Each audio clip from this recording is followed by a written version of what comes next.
Good afternoon, everyone, and thank you for choosing Across the Fence. I'm Will Michael in this afternoon for Judy Simpson, and it is the first Thursday of the month, which means we're in the kitchen with Across the Fence.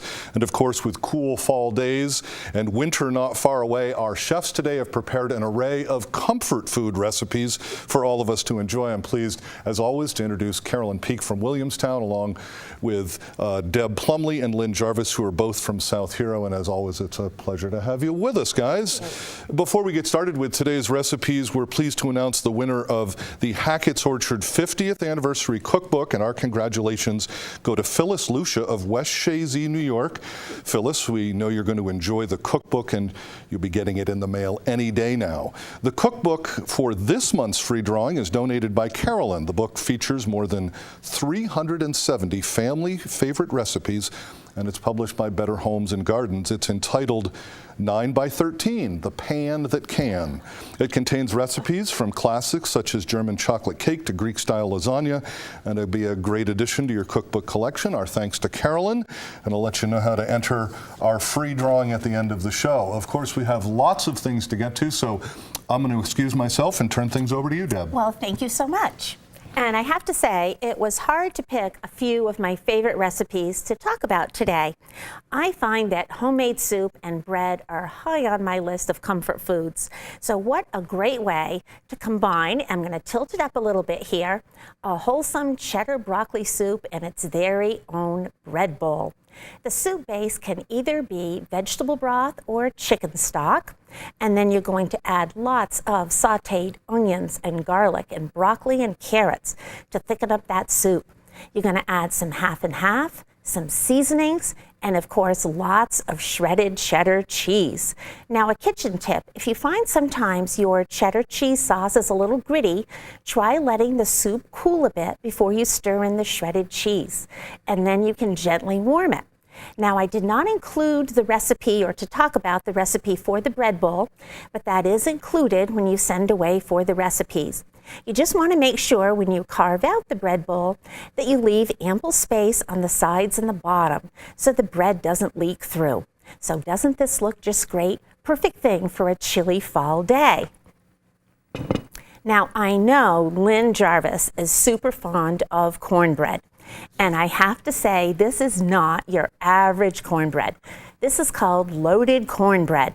So it's a typical cornbread batter with, of course, cornmeal, flour, some salt, baking soda, but it's also enriched with sour cream, lots of eggs, cheese, and it uses honey as a sweetener. So what you're going to do is pour the batter, half of it, into the pan, and then you're going to sprinkle the batter with crumbled cooked bacon, scallions, and shredded cheese. Top it with the remaining batter and bake it until it's golden brown. And I've got a slice propped up here.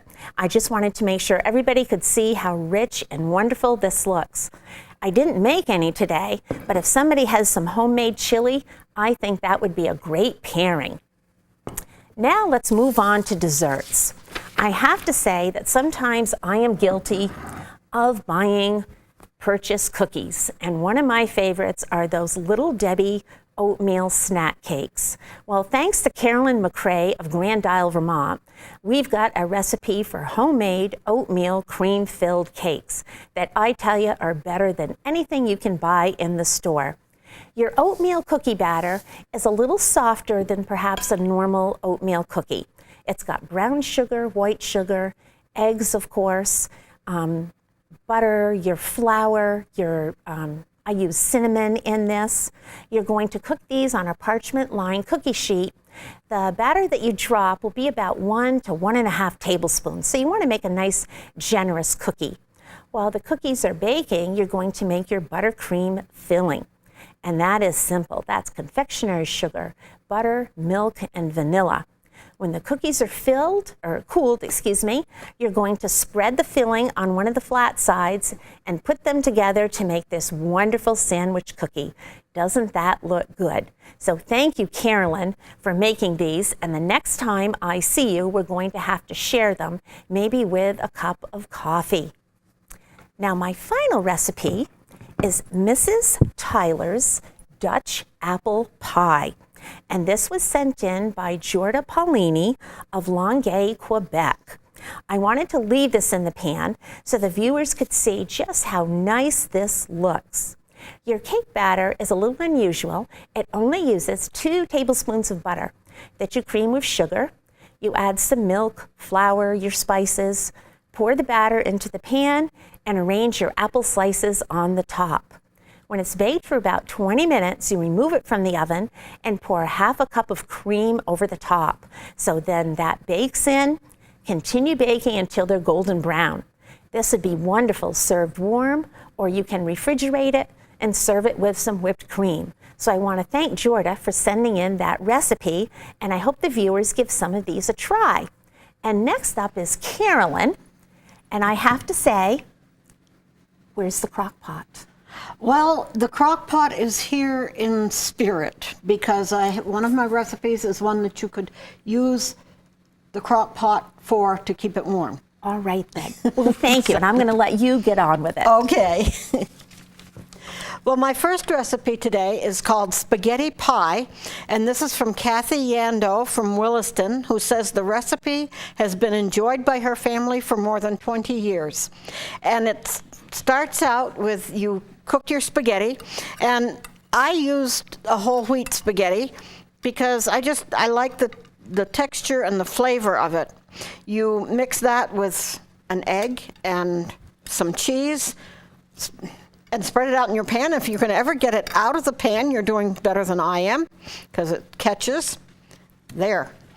And then you make almost like a spaghetti sauce, and you have that so that you can spread that over the top of the spaghetti. And then once that has cooked, then you spread some mozzarella cheese on top, and you put that in the over the top of it, bake it until the cheese has melted, and you've got a really nice meal that her family likes, and maybe your family would too. My second recipe is from a very good friend of mine, Charlene Calcaney from down in Barrie. She was my math teacher in high school. I hated math, but she and I are best friends now. And this is called cheeseburger casserole. She said it was a favorite. There was a quick and easy way to make a meal for her kids after work. And it's just cheese and a hamburger and sauce, hamburger and spaghetti sauce layered together, and then you put biscuits around it, and you put it in the oven for about 20 to 25 minutes, and it's a very quick, easy meal for the family. I'm going to set this down here, otherwise it's going to be totally in my way. Now, the next one, this is kind of a dessert, or you could serve it with the meal. It's called strawberry pretzel salad, and you start by crushing up pretzels. They go in the bottom. Then you have a mixed layer of cream cheese and the whipped topping. You let that all get nice and cool, and then you mix up frozen strawberries and strawberry gelatin and boiling water. Pour it all over the other things and put it in the refrigerator. Let it get nice and firm. You've got a real good either dessert or serve with a meal, so you can do whichever you like. Now, something that I always like is peanut butter and jelly, and I bet you do too. But these are peanut butter and jelly muffins. And I'm going to break one open here, and you will find that inside it, it's full, well, I use strawberry jam, but you could use anything that's a favorite for you. And the peanut butter comes in the batter. Now, my final thing is a fudge sauce. Now, I made this because my father-in-law used to always make fudge sauce when we would have ice cream at their house. I didn't bring ice cream, and this is a little bit firm because it's been in the refrigerator, but you know what I'm going to do? I'm going to put it on top of the muffin. I think that would taste really good. Peanut butter and jam and muffins, I think that's really good. So there's my ones to show, and Lynn? Have we got a bunch of recipes today, We huh? sure do. Well, thank you very much. I think if you're going to do comfort food, the recipes should be pretty quick and easy. And with that in mind, I've created a recipe to use up the Thanksgiving turkey that you might have left over. And believe it or not, Thanksgiving is 3 weeks from today. Now here it is. It's called an au gratin turkey skillet. Now you can take a look at it. It's a creamy comfort food that comes together in minutes. You use a package of au gratin potato mix, onion, peas, some seasoning, and cubed cooked turkey. And that's all there is to it. And now I'm going to serve it up with a little cranberry sauce, and you have a wonderful meal. Tastes like having Thanksgiving all over again. So this is a gratin turkey skillet, and doesn't that look good? Okay, so now let's move on to my next one, and this recipe comes from a viewer. Her name is Lorinda Desatel up in Northfield, and that's the home of Norwich University. And it's her sausage casserole, and here it is with just 6 ingredients. Right here. Now, first you boil your potatoes, and while they're cooking, you cook up some sausage links, and you mix in cheese whiz, sour cream, chopped onion, and some parsley flakes. And when the potatoes are done, you bake everything together at about 350, and then when the top is golden brown, it's ready to go, and a really nice flavor with the cheese and the sausage and the onion, and a really great recipe, quick and easy with 6 ingredients, and we thank Lorinda for that. Now, you longtime viewers of Across the Fence remember Don Waples. He was their 4-H specialist, and not long ago I met up with his daughter Wendy Scully over in Winooski. And she told me that they used to use a lot of ham, and she gave me some Spam, and she told me that there's a lot of history with Spam. It's celebrating its 80th anniversary this year, and it was known as ham that didn't pass the Army physical. And during World War II, more than 150 million pounds of Spam was served to our servicemen and women. Now, this recipe comes from her mother, Myrna, and it has just 4 ingredients. It has cooked macaroni, Spam, vegetable soup, and American cheese cooked together. It's a favorite comfort food of the family, and as I said, they've enjoyed it for many, many years. And we thank Wendy for sharing that with us. Now we're going to move on to dessert, and here's one that's quick and easy. It's a cran apple cobbler with just 4 ingredients. And as a matter of fact, you can make the whole thing for about 50 cents per serving. So in here, there's an apple pie mixture, a filling with dried cranberries, and cinnamon streusel biscuit mix, but I couldn't find that in the store this time. So I just made some biscuits and put some cinnamon on top. And if you take a look, you'll see how nice this looks with the apples and the cinnamon in there. It's a wonderful, quick, and easy dish.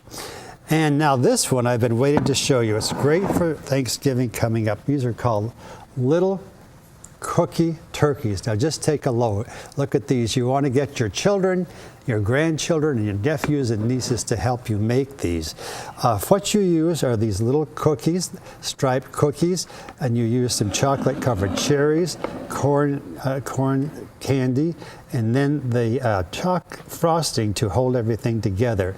So great for fundraiser or family get-togethers. And last but not least, here's a quick and easy cake. It's an apricot cranberry cake, a really nice flavor combination. Very nice with sugar, eggs, orange juice, and topped with a glaze that you can see. And Will, I've saved this piece just for you. It's a large size. Yeah, that's the perfect size, Lynn. You guys definitely have some comforting food today. Thank you. Well, as always, we have a couple of different ways for our viewers to get the recipes. You can go online to the Across the Fence website. You click on the link to Across the Fence and you'll find the recipes on the left-hand side of the page. To get the recipes by mail, send $2 in a stamped self-addressed business-size envelope to Comfort Food, Box 188, South Hero, Vermont 05486. And please remember, if you're ordering the recipes, to include $2 and the stamped self-addressed envelope. Your envelope, by the way, will be used in the drawing for the 9x13 cookbook, the Pan That Can cookbook. And even if you're not ordering today, you can still use the address to be part of our free drawing. To enter, just send along your name and address, and good luck to everyone involved. Thanks also to our chefs, Deb and Lynn and Carolyn. Great to see everyone, and thank you for putting up with me. You guys will be back December 7th, and that's our special holiday recipe show. In the meantime, thanks for choosing Across the Fence. I'm Will Michael, inviting you to join us back here each weekday afternoon. We'll see you then.